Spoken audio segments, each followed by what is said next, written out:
So many people, they experience mind attacks. Mind attacks meaning what? It's totally going on in your head. Mind attacks. But nobody's ever seen a mind. No, it happens inside. The people, you can feel it and see it. What's happening? Let's take a look again. And I don't know, maybe some of you who experience these things may find as I talk about them, you're losing focus and consciousness about it. This is also a mind attack. Okay? It is as though there is a force of operating within us that seems to oppose your expansion into consciousness, oppose your awakening into your true light, becoming happy and independent of this very poor relationship with your thinking. It is as though there's a force that is very active, and he seems never to get tired. But you get tired. Huh?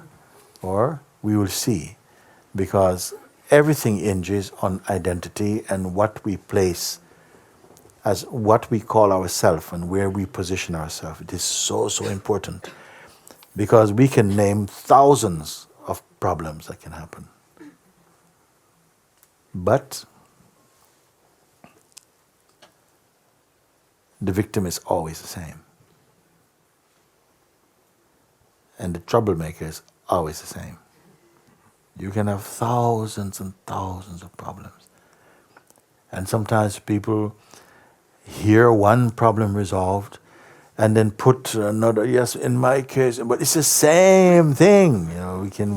The same knife I used to cut tomatoes, I cut my pumpkin, and I cut my whatever, vegetables, I cut my onions, I cut different things. The same one knife. So it's the same method of looking. You see, one medicine for everything. And I'm going to show you again what it is.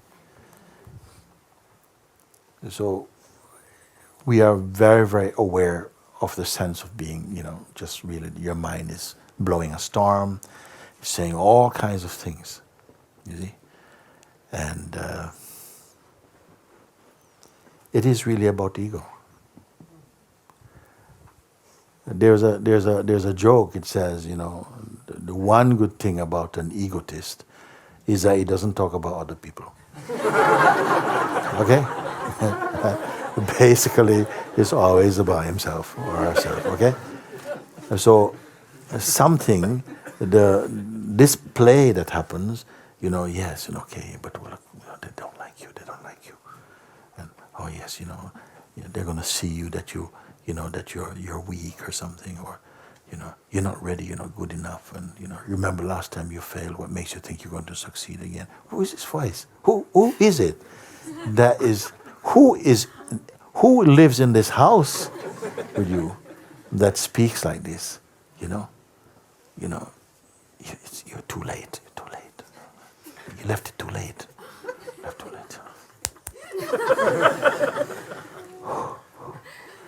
And so in satsang, we are speaking about something else, and something is crushed, feeling the attacks from the mind. And it is feeling real, it's painful.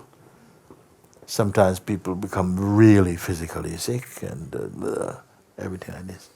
What really is happening, you see? And to whom? So you say that, okay, the mind is coming and it's just always like, it's manifesting like fear, and that I don't want anybody to see me. Don't want them to see me like this. So whoever it is, it's already functioning in your head that they notice you. They notice you. Oh my God. They notice you. So you get up and you walk off to some place. You need to be alone. Don't want anybody. So what is causing all of this? You can sit down, you can look at it, you can say, well, okay, the feeling is that there's something inside that is whispering or communicating to my sense of self and saying that, like, you're not going to get it, it's not for you. This is not your path, You're wasting time here and all this thing. And yet you know that something brought you here. It's at a deeper place, you know that it is good to be here. On a superficial place, you feel like something wants to drive you out. So what do you do about it? Well, first of all, stop fighting against it.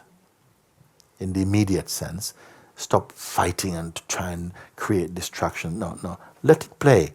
And now you don't fight for a moment. You just observe. Just leave it for a minute. Let him throw his best punch and whatever like this. But you just be aware of it. You start to be aware of it. And this feeling of fear. And what is the voice actually saying? What is it actually saying? Right? So it may be saying, well, you're wasting your time, what are you doing with these people? And they're all strange anyway. Why would you, And no, I don't want to listen. I don't want to listen. Okay, so that's the message in the fear is that these people, they don't want you here, or they're isolating you, they're picking on you, whatever it is, no? So you write it down. Okay, that seems to be what the fear is about. And then the next point is, on whom is it impacting? It will seem already that you don't need to ask this question because you already put yourself as the victim of it. Who is being attacked by it? Well, it's obvious it's me. But then you say, okay, it's me. Let's look further into this me feeling. Exactly what is it? Is it the body? Is the body saying, I am being attacked by my mind? No, the body doesn't have that ability to distinguish and to have enemies or friends. It is not the sentient functioning inside. The body is just the body. It registers the pain. It takes the pain, but something inside is the one that seems to be suffering. It's not merely the body. Let's see if we can identify where the pain is landing. Who is the victim of the pain? Who is being affected? And if you start with this question, I would say just sit quietly and write this question down, because from the mind is going to come tremendous resistance that you don't catch even the question to even ask it. Sometimes you may notice that, sorry, what was the question again? Look at your paper. Okay, look at the paper. Oh yeah, okay. So I have to, and you find it very difficult to focus your attention. What is this? This is mind attack. You see? On whom is it attacking again? Who is the one who's attacked again? And you must try and see not just the feeling, not just the assumption, it's me, that's what we all do, but see if it can be directly identified, the me sufferer. In the beginning it might sound a bit unusual question, but hold the question and stay with it. Try to understand. Use the question to see if you can identify the sufferer. Don't just assume the sufferer. Just begin to look. And if you find that you start to think about bananas and shopping and stuff, these are the distractions that are coming up, you see? Just keep looking back at your paper again. So yeah, I'm going to try and find. And stay with it. You start to find maybe you feel tired and lazy and you start to dream. No, just stay with it. Keep coming back and stay with it. And at some point, you may find a reaction like this coming, something like,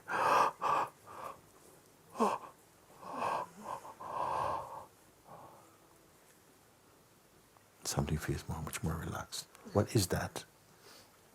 These are one of the ways in which the energy that is compacted into the identity is really being released. It comes out. When one way it comes out,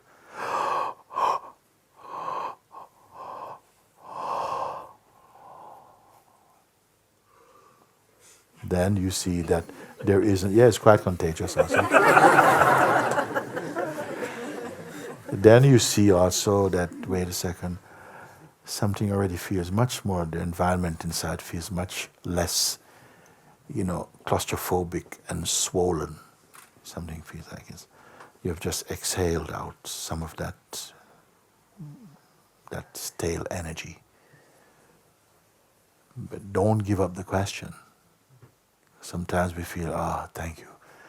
Oh, that feels so much better, thank you. I think I'll go and have a cup of tea. No. Stay with the question. Yeah. Who exactly is the sufferer? Let's try to identify the sufferer. Use the suffering feelings, the kind of anxiety feelings, to see who is the one suffering them. Just keep this question nice and simple and look. And you may find, keep coming, just keep looking. And you may find that happens quite a bit. It's one of the ways in which delusions leave. The energy of them leaves, and with them the delusion is going also. Whatever it is. Okay? It is just one of many ways in which sometimes if it's caught very powerfully or in the presence of someone with tremendous power in this area, you may find come out sneezing or coughing. That's also can come a little bit like that. But we're not working for that. Don't be looking for that. Don't be saying when the yawning is not coming. No, don't do this. You just try to understand, to fix the attention on the one who, if there's a one who suffers. Because don't let your beingness just assume there's a sufferer. Look for it. And by looking for it, just your interned attention is already burning this delusion out from your system. And you do that. So that is the power of the inquiry functioning on your behalf to somehow clean up all this kind of mess that seems to be there. The invitation takes you very nicely, without any real effort, straight into the heart of being, the sense of beingness. It is not a place of shapes, of names and forms and time. It's like a timeless realm. Cannot be described, but also cannot be mistaken. I found myself calling it a formless noun, meaning that it is not a thing, it's kind of a thing, but it's not got a form. It's not something passing, it's not a movement, so it's not a verb. It's like a thingless thing. So in that somehow isness is being. The person does not have a strong role. Nevertheless, it will come back into play, and it can come back into play, but it's much less consequential in its actions. It's much more superficial. The sense of personhood is much lighter, more superficial. It's not that, why? Because the identity, the strong identity, has been neutralized. And when the identity is neutralized, everything goes well in the world. Come to the mic and say, is it easier? How about? Like when images just come and you have a strong clinging. Clinging. Yeah, clinging. Like that is watched. Strong clinging. You're a Klingon. So that is watched. What makes it continue is if you don't doubt it, if you don't check it out, then you identify with the one clinging. It's just so hard to let go. But can you see, is it what isness is suffering this thing? You have to keep coming back to base. Guruji, it is watch, Yeah. but it is very intense. Like sometimes you are here and everything is peaceful, and then thoughts just come, and then you get involved into the thoughts. Okay. Let me talk you through it again. The thoughts come up, they come up, okay?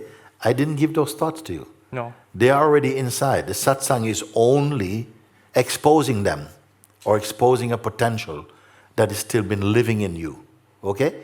So then somehow the thing comes up, and then immediately identification goes. If identification does not go there, that just gets dissipated into, just gets oblivious you to it. It's gone. No, I'm with you. So then something goes, it comes, it feels very, very strong. And then identification is there. It's not letting go. Okay? The monkey's on the back. It's not letting go. Is this perceivable or not? Yes. So right there, you begin to look and say, but that is perceived. Then something goes, but I'm not getting off. Suppose you meet this type of thought, Sometimes you meet someone. Suppose you open the door and they walk into your room. Suppose someone knock at your door, you open the door and say hello and just walk straight in. Go to the kitchen, start to make breakfast, okay? And you say, hey, what's going on here? I don't even know you. Get out of my house. No. Now, normally, you would think a reasonable person would go, oh, sorry, mate, I was just really hungry. I'm going. What if the person say, I'm not going, and put his foot up on your table, lie down, and says, listen, go and fix me a cup of tea. And you say, you've got to be crazy. You can't come into my house. Get out of my house. I'm not going. What do you mean you're not going? You heard. What do? What if a thought come and you say, get out? Get out. And he looks at you and go, I am not going anywhere. Okay, what will you do? What will you do? Do you say, okay, I leave then? I'll go and rent another apartment. No, you won't. What you gonna do? You have to find out, this cannot be true. This cannot work. This cannot work. I am the landlord of this house. This is an imposter, okay? And there's no police where you live. You have to get him. How are you gonna get him out? How are you gonna get this thought out? No, it cannot be ignored. He's in your bed?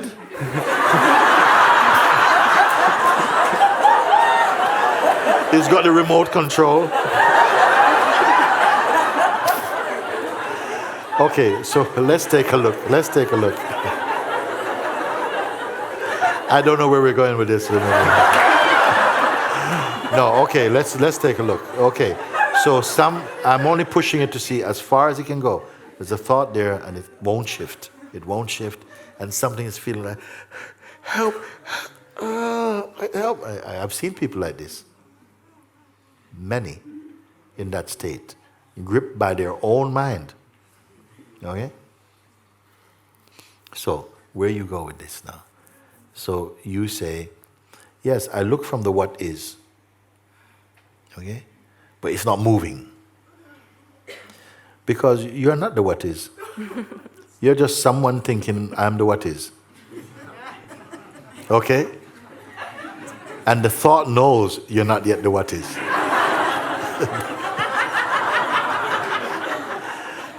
You're going, listen, I am the what is.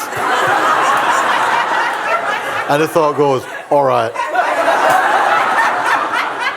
What you going to do? What you going to do? So what I'm pointing out is this. Either you are in a place where you have identified, because what tends to happen in situations like this is that the strong force of identification is coming there in this play. And this identification is producing all this acidity. And there's something, and the one who's going, I don't know what to do, is also part of the play. And something is able to look at this acidness. And as you look, you don't identify. It feels like something is saying, what can I do? But this what can I do voice is also heard. And you keep looking, and just don't try and stop the feeling. Please listen, don't try and stop the feeling. It only it grows with resistance. It's a little bit there, but you just keep looking. Who is suffering this? And a voice will say, what are you talking about? This is me. I said, me who? Keep looking. It's a voice in the wilderness, strongly believed in. And that's where it's taking its juice, its nutrient, its nourishment is coming from your belief. Who is the believer in it? Also, this is your question. You are unrelenting in your looking. Don't give up. Because your mind is not going to give up. It's not going to say, look, you know what, I've troubled you enough. I'm just going to go to someone else. You have to stop.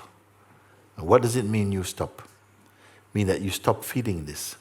You see it. You see that this is a person and this idea, and it's just an idea. You keep looking. You stay with him. Stay with him.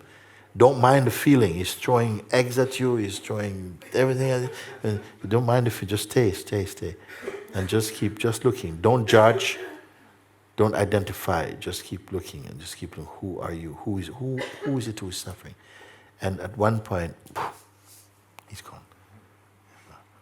The grip cannot sustain the grip. And the one who is holding on to also, both of them go. Then the tendency is to feel, thank you, Jesus, thank you. This one also you're not also.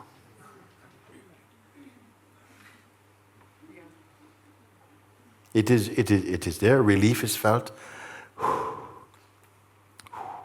But don't identify so strong. Of course, relief, the sense of gratitude, that can be felt. But don't identify so strongly. The space behind and in which the relief also is experienced, be there. That is how you are going to face these mind attacks. They have to come.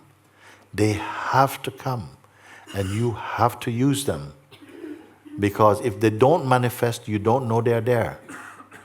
You follow? It's only when you identify as a person, you're behaving like a victim. But when you identify as the what is, as the investigator, as the viewer, as the witness of them, you see, they can't sustain their power in the light of such looking. Because the victim is going to run, but the observer is going to stay. And the illusion or the delusion cannot survive, you see, against such kind of observation. It cannot do it. You're going to use it. You're going to thank God for them. Thank you for this test. Because I needed this test to grow my spiritual muscle to overcome this type of thing. Don't just search for rescue. Please help me. Please stop this. Please stop this.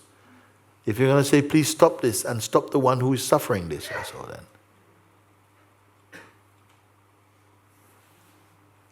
Have I gone too far with this? This is the way you have to look. You have to use your inquiry.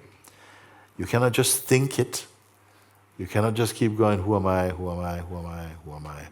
Who am I?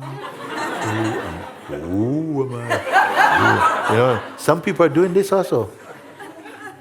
That you can frighten your mind with being brave. Just look.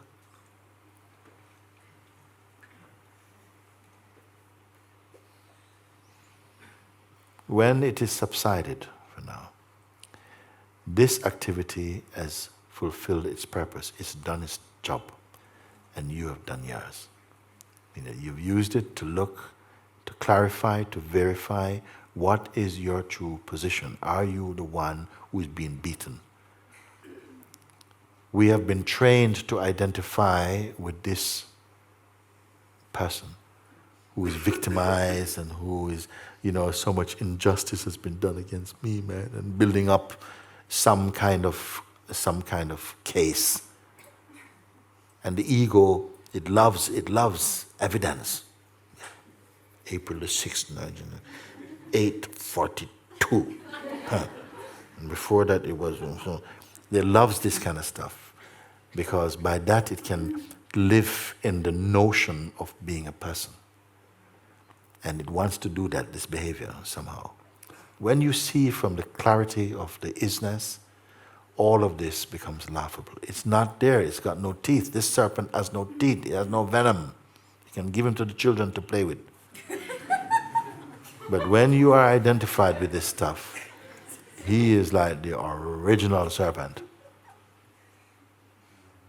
I wonder if you're hearing these things. Yes. Because every tool is being put in you to destroy these delusions, to wake up, not just even destroy them, you only have to wake up. When you wake up, they are no more.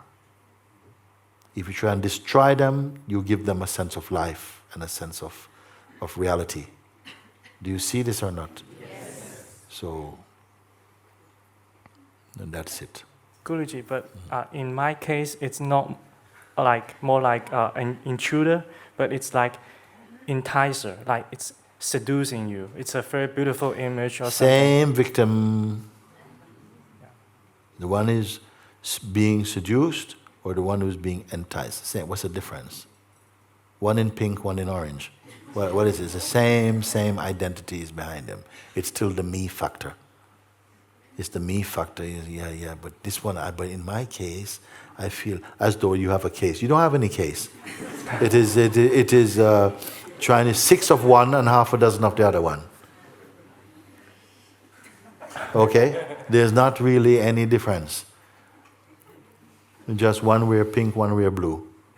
But it's the same characteristics, the same identity that's being enticed. So you just go to the thoughts because like something images and then you just involve with it. Because like... No, that's what you've been doing. Yes, I'm... Yes, okay.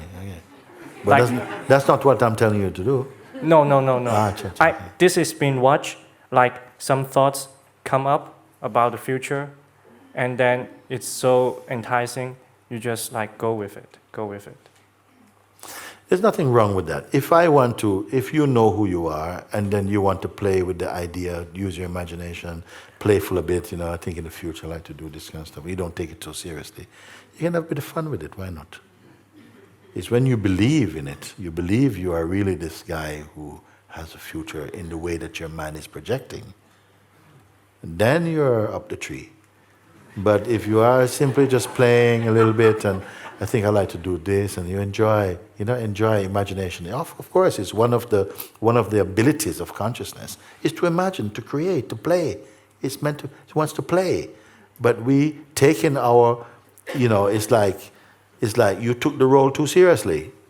Yes. You're playing King Henry VIII, and you're on stage, and and they say, "Oh, he's the greatest King Henry VIII," and then you go home dressed as King Henry VIII, and saying to your wife, "Where's my dinner?" And he says, "Well, I didn't make any." Off with your head. I mean, you are still role-playing when it's time. It's finished. The game is finished. It's okay. It's a play, but you have taken it too seriously. And then you can say, "Wait, but guy, does he know it's a play?" So the one who's awake is saying, "Do you recognize that it's a play?" You go, "What play?" The next time you say that, off with your head as well. This is what is happening, in fact. Can I say something to that? Because it really relates to me also. I was also just having movies going on, how I speak to you, or something that's just running, and then something else that was not the isness, of course, was very bothered by that. And that made it stick, and then it kept coming, like just silly stuff. Also could be's. Don't get involved in any scenario particularly. Yeah, let me explain this thing before, because don't get involved. We're going to have one long satsang today, right until the evening. Don't get involved in any scenario, okay? Just keep staying in the place of the what is. You can look from there. It's a big window. You can look at the whole world from there, okay? But keep confirming your place. That not confirm in some rigid mental way, but in the beauty of the discovery of the what is. Look, and then you can see your persona acting and all of his acting and stuff. But something does not take it in that deeply anymore. And to that extent, you will enjoy your freedom. Okay? Now, if I say, don't get involved in any scenario, you may say, what do you mean? Like, you mean if my house is on fire, I shouldn't put water to it? No, you will do whatever it is that's needed to be done in that moment. And such is life. It's like somebody coming to you and say, suppose you're attacked by 3 people, what would you do? Well, I'll do that with one of them, and then I'll do that with the other one, and I'll do that with this one. That's your fantasy, because when the time comes, maybe you run and leave your grandmother on the road. We don't know what you will do. So you don't have to plan anything that is, okay, I'm going to do anything about the future, and just forget it.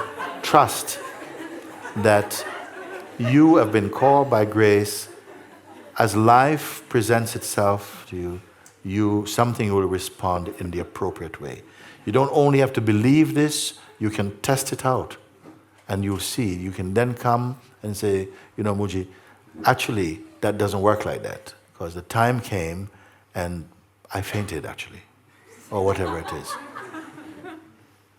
I said, well, that was what was meant to happen. You fainted. I mean, when you face, suppose you're attacked by 3 guys and you faint. They're not going to beat you up. They're going to say, oh my God, let's get out of here. So you don't know what's going to happen. I saw one video, actually, some guys were attacking one guy. They come to beat him up, okay? They were coming to beat the guy up, and you know what he did? He pulled his trousers down.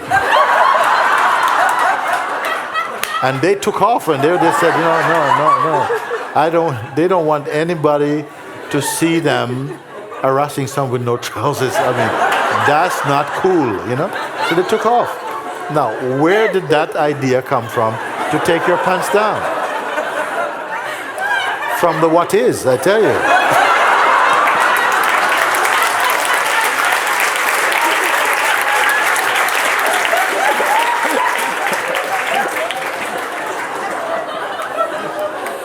Just trust.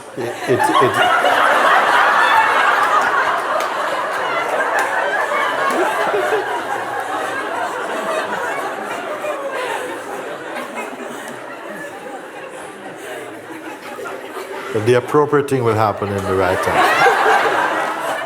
I mean, it doesn't work if a dog is attacking you. Take your pants off.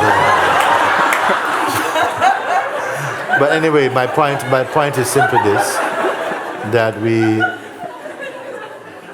we don't trust in the life because mostly we've been conditioned to act prematurely and to force things and to imagine too much, and so you're out of sync with life as it really is. That's what happens. Too much personhood, too much projections. And so we lose our spontaneity and our intuitive functioning and perception. So all I'm saying is just to forget about all these techniques of living. Discover yourself as life, it is enough. We are good? Yes. Can we go to lunch? Thank you.